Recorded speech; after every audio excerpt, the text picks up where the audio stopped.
अक्सर खबर निकालते हुए खतरों के खिलाड़ी पाकिस्तान के मारूफ एंकर पर्सन इकरारुल हसन खुद खबर बन जाते हैं। 2 दिन कबल इंतहाई अफसोसनाक वाकया पेश आया। IB के चंद अफसरान ने मारूफ एंकर पर्सन इकरारुल हसन पर बहिमाना तशद्दुद किया। जितना तशद्दुद किया गया, दीवारों में मारा गया, करंट लगाया गया, उनके दिल में ये जज्बा है और कूट कूट कर भरा हुआ है कि मुझे इस माशरे को, इस पाकिस्तान को बेहतर बनाना है। प्रॉपर इन्वेस्टिगेशन हो, सज़ा हो, ये मैं बारहा कह चुकी हूँ। माएँ बहनें बेटियाँ लिखती रहीं कि हमारी आंखों में आंसू है, हम रो रहे हैं। तो आप सोचें जो कि इमीडिएट फैमिली है उस पर क्या गुजर रही है। उनका हौसला देखने के बाद ना मेरा भी दिल बड़ा मजबूत हो गया। वो कौम के हीरो हैं, मुझे उन पर बड़ा फ़ख्र है। उनका जवाब ये होता है कि जान तो एक दिन जानी है, तो वतन की खातिर चले जाए। इस वाक़े के बाद जो असल जान का ख़तरा है वो अब शुरू हो रहा है। सब्सक्राइब करें और बेल दबाएं ताकि कोई खबर रह न जाए। अस्सलाम वालेकुम, आप देख रहे हैं बोलबाज़ और मैं हूँ रुखशान मीर। अक्सर खबर निकालते हुए खतरों के खिलाड़ी पाकिस्तान के मारूफ एंकर पर्सन इकरारुल हसन खुद खबर बन जाते हैं। 2 दिन कबल इंतहाई अफसोसनाक वाकया पेश आया। IB के चंद अफसरान ने मारूफ एंकर पर्सन इकरारुल हसन पर बहिमाना तशद्दुद किया। इसके बाद ट्विटर, फेसबुक और पाकिस्तान के तमाम सोशल मीडिया प्लेटफॉर्म्स पर इकरारुल हसन आज भी ट्रेंड कर रहे हैं। नाजरीन, ये एक इंतहाई अफसोसनाक वाकया था जिसकी जितनी मजम्मत की जाए वो कम है। मेरे साथ आज मौजूद हैं फ़रा इकरार साहिबा, जो कि किसी तारुफ की मोहताज ने, खुद भी पाकिस्तान की एक बड़ी नामवर एंकर हैं। इनसे हम गुफ्तगू का आगाज़ करते हैं और जानते हैं कि पाकिस्तान में एक ऐसे सहाफ़ी जो कि ख़तरों को खातिर में ना लाते हुए ख़बर का पीछा करते हैं और अपनी ज़िंदगी दाव पर लगाकर लोगों के लिए अच्छा कंटेंट, अच्छी ख़बर लाते हैं और माशरे में रिफॉर्म पैदा करने की, माशरे में इस्लाह लाने की कोशिश करते हैं। आपका बहुत शुक्रिया फ़रा, आपने वक्त दिया। सबसे पहले तो ये बताएं कि इकरार भाई अब कैसे हैं, उनकी सेहत कैसी? वो बड़ी हिम्मत हौसले से काम ले रहे हैं। आप सब देख ही रहे होंगे जिस तरह से उन पर तशद्दुद किया गया, जो उनकी हालत हो गई, पसली टूट गई है, कंधा अपनी जगह से उतर गया है, सर फट गया, टांके लगे हुए। उसके अलावा जितना तशद्दुद किया गया, दीवारों में मारा गया, करंट लगाया गया, तो मैं कहती हूँ कि उनके अलावा अगर कोई और होता तो उसकी इतनी हिम्मत नहीं होती। और आप देखें कि उनकी हिम्मत से हमें हिम्मत मिल रही है। कुछ लोग होते हैं ना, हम जैसे नौकरी की खातिर काम कर रहे हैं या सिर्फ अपनी जॉब कंप्लीट की चले गए, उनके दिल में ये जज्बा है और कूट कूट कर भरा हुआ है कि मुझे इस माशरे को, इस पाकिस्तान को बेहतर बनाना है और जो हमारी आगे आने वाली नस्लें हैं, जो बच्चे हैं, उनके लिए हम एक बेहतर जगह छोड़ के जाएँ। और उसकी सज़ा में हर बार आपने देखा है कि खून से, मुक्के, लातें, इस तरह की चीज़ें बर्दाश्त की। पाकिस्तान का एक इतना प्रोमिनेंट फिगर तशद्दुद किया, करंट लगाया और पूरी टीम पर तशद्दुद किया, क्या सिर्फ मुअत्तल कर देना काफ़ी है कि आप समझती हैं उनको सज़ा देनी चाहिए और मीडिया पर भी दिखाना चाहिए कि इनके साथ ये सलूक हुआ? नामवर सहाफ़ी पाकिस्तान के हैं इकरार, उन्होंने इन पर तशद्दुद करते हुए भी नहीं सोचा कि ये आवाज़ उठाएंगे, या ये वो शख्स तो नहीं है जो डर के दब के बैठ जाएगा या ऐसी मारें खा के वो खामोश हो जाएगा।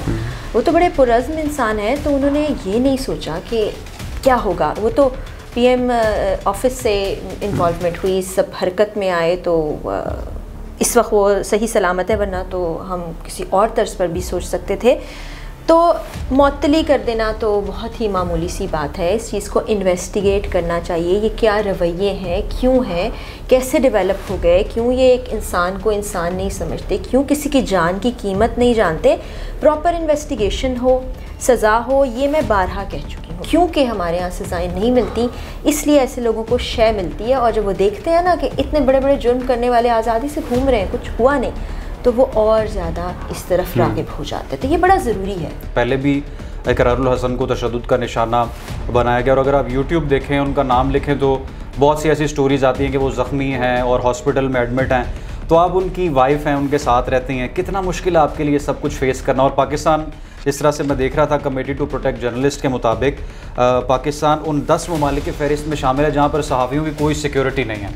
किसी भी वक्त जान जा सकती है, किडनैप हो सकते हैं, उनको साथ इस तरह से तशद्दुद किया जा सकता है। तो किस तरह से आप देखती हैं इस सारी सूरत हाल को? अभी जो इंसिडेंट था ये बहुत ही भयानक था। इसने इमोशनली भी पूरी फैमिली को डिस्टर्ब किया, बहुत सफ़र किया। हम सब लोगों ने मुसलसल राब्ते की कोशिश में थी। मैं फ़ोन इकरार का बंद जा रहा था, तो वो जो वक्त गुजरा ना, उसको अल्फाज में बयान करना बहुत ही मुश्किल है। जो कैफियत थी, जो सिचुएशन थी, दुआएं ही कर रहे थे हम।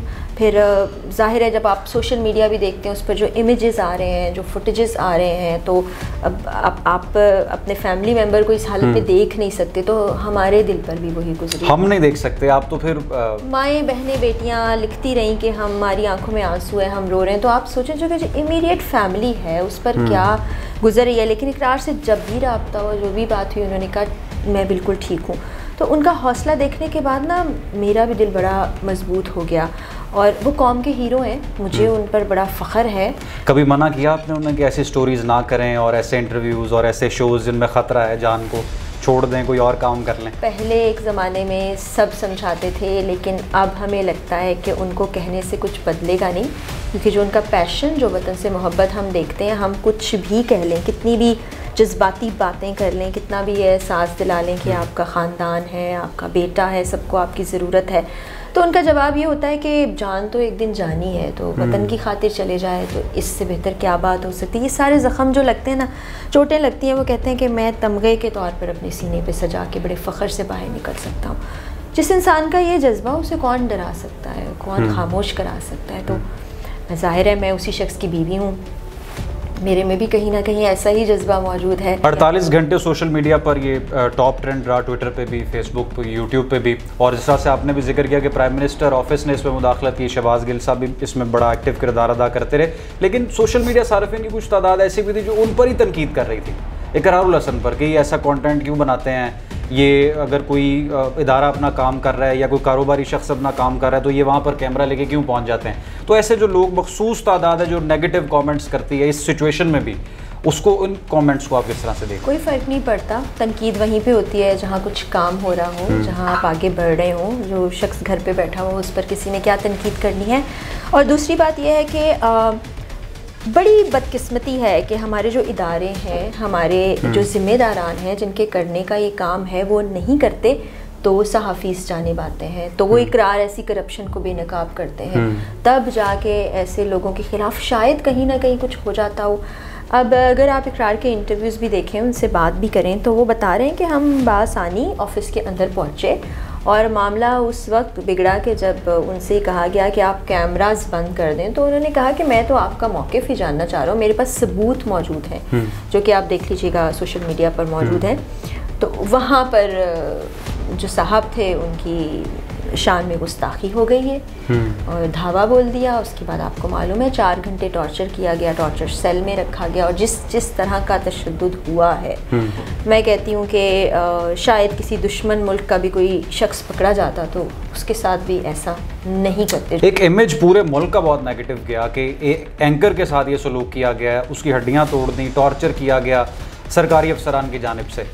अच्छा, मुझे इस हवाले से आप ये भी बताएं कि सबसे पहले इत्तला आपको किसने दी? टीवी से पता चला कि उन्होंने बताया आपको टेलीफोन करके? मैं फ़्लाइट में थी और मैं इकरार को मुसलसल फ़ोन करने की कोशिश कर रही थी। इकरार का फ़ोन बंद जा रहा था, टेक ऑफ से पहले भी मैंने कॉल की तब भी बंद जा रहा था।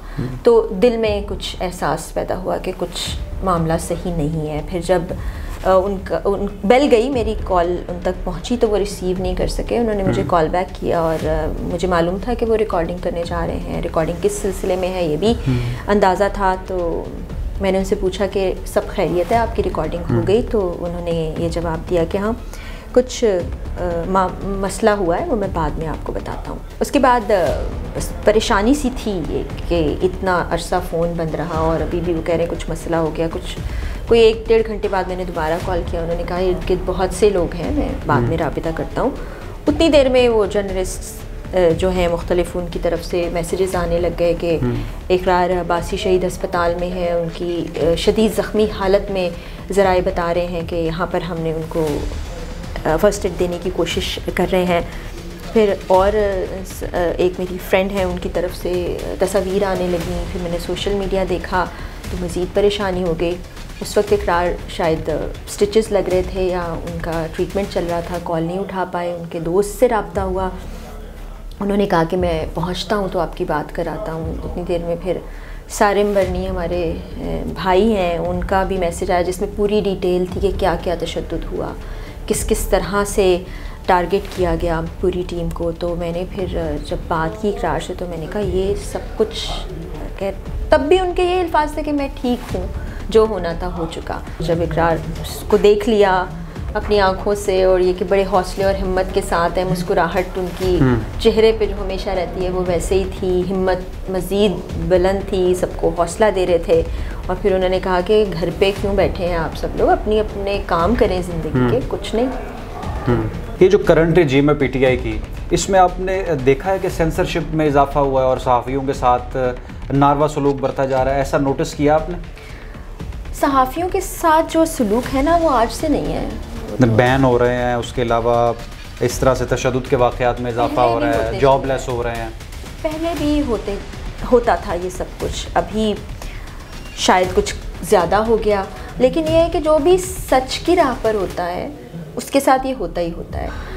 और क्या कह सकते हैं, अब एक जो रास्ता चुन लिया है उससे पीछे तो हट नहीं सकते। तो ये तो बुज़दिलों के काम है। और फिर निहत्ते लोगों पर वार करना, उनको तशद्दुद का निशाना बनाना, ये तो बुज़दिली की निशानी है। और जो लोग तनकीद करते हैं उनके नाम आपका एक पैगाम, जैसे आयशा अकरम वाला केस था उस पर बहुत लोगों ने तनकीद की, अब भी मैं देख रहा था नेगेटिव कमेंट्स भी आ रहे हैं, क्या कहेंगे ऐसे लोग? देखिए वही बात है कि जब आप कुछ कर रहे होते हैं, जब आप आगे बढ़ रहे होते हैं, जब आप एक कॉज के लिए काम कर रहे होते हैं तो तनकीद आप पर होती ही होती है।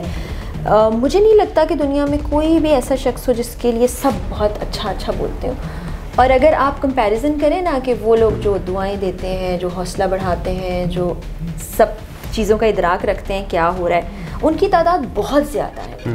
तो हमें उस तरफ देखना चाहिए, उससे स्ट्रेंथ लेनी चाहिए, ना ये कि वो जो एक छोटा सा सेगमेंट है जो कि शायद अपने किसी एजेंडे के ऊपर ये सब कुछ कर रहा है, उसकी तरफ तवज्जो देकर आप अपने आप को डीमोटिवेट कर लें।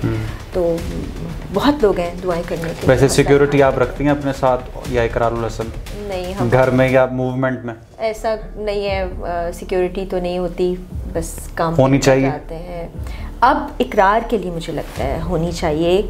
कल भी मैंने एक वीडियो रिकॉर्ड की और उसमें आप अगर इकरार के ट्विटर पर देखें तो उन्होंने वाज़ेह ये लिखा है कि इस वाक़े के बाद जो असल जान का ख़तरा है वो अब शुरू हो रहा है, क्योंकि वो अफसरान जिन्होंने हमारी बात सुने बगैर बिला जवाज़ इस किस्म का तशद्दुद किया, वो एक चीज़ के बारे में जानते हैं, फ़ोन टैप करते हैं, लोकेशंस उनको मालूम है, कौन कहाँ है ये उनको मालूम है। तो ज़ाहिर है वो बदला लेने पर भी आ सकते हैं। तो मैं ये सोचती हूँ कि स्टेट की तरफ से सिक्योरिटी होनी चाहिए, इस जानिब तवज्जो देनी चाहिए, ना सिर्फ इकरार बल्कि जो भी ऐसा काम कर रहे हैं जिनको कोई ख़तरा हो सकता है उनकी जान की हिफाजत को यकीनी बनाना चाहिए। वरना तो फिर ये जंगल का कानून है, चलता रहेगा और फिर एक के बाद एक किसी ना किसी की बारी आती रहेगी। ठीक है, बहुत शुक्रिया जी। फ़रा इकरारुल हसन हमारे साथ मौजूद थी और जो अफसोसनाक वाक़या 2 रोज़ कबल हुआ उस पर इनकी क्या राय है, क्या इनके ख्यालात थे, आप सब ने मुलाहिज़ा किए। कमेंट सेक्शन में आप भी अपनी कीमती राय का इजहार कर सकते हैं। रुखसान मीर को दीजिए बोल न्यूज़ से इजाज़त। अल्लाह हाफ़िज़।